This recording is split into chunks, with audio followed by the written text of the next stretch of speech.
தெனாலிராமன் கதைகள் 37. சாமர்த்தியம். ஒரு நாள் கிருஷ்ணதேவராயர் தெனாலிராமனை அழைத்து ஒரு சவாலை முன்வைத்தார்.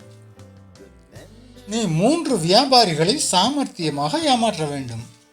ஆனால் நீ பொய் பேசக்கூடாது.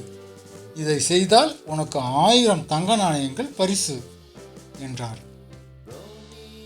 அடுத்த நாள் தெனாலிராமன் ஒரு வியாபாரியிடம் ஒரு பழைய நாணயத்தை இது பழமையான நாணயம் என்று சொல்லி விற்றான்.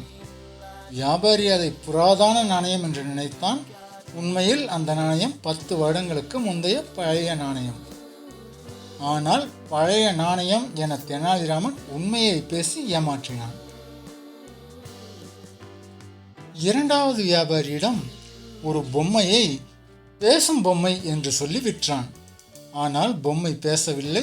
வழக்கு அரசரிடம் சென்றது. தெனாலிராமன் சொன்னான், அரசே, நான் பொய் பேசவில்லை. இது பேசும் பொம்மை தான். நீங்களே பாருங்கள், ஒரு பொம்மை பேசுவது போன்ற உருவம் தானே இது என்றான். அதாவது பொம்மை நம்மிடம் பேசாது, ஆனால் அது பேசுவது போன்ற வடிவில் அமைந்திருக்கும். மூன்றாவது வியாபாரியிடம் ஒரு மூடப்பட்ட டப்பாவை இது வாசனை பொருள் நிரம்பிய டப்பா, இதனுள் இருந்து மல்லிகைப்பூவின் வாசம் வரும் என்று சொல்லி விற்றான். ஆனால் உண்மையில் அந்த டப்பாவில் மல்லிகை பூக்கள் நிரம்பி இருந்தன. இதையெல்லாம் கேட்ட அரசர், ஆம் தெனாலிராமா, நீ பொய் பேசவில்லை என்றார். ஆனால் நான் உண்மையையும் பேசவில்லை அரசே என்றான் தெனாலிராமன்.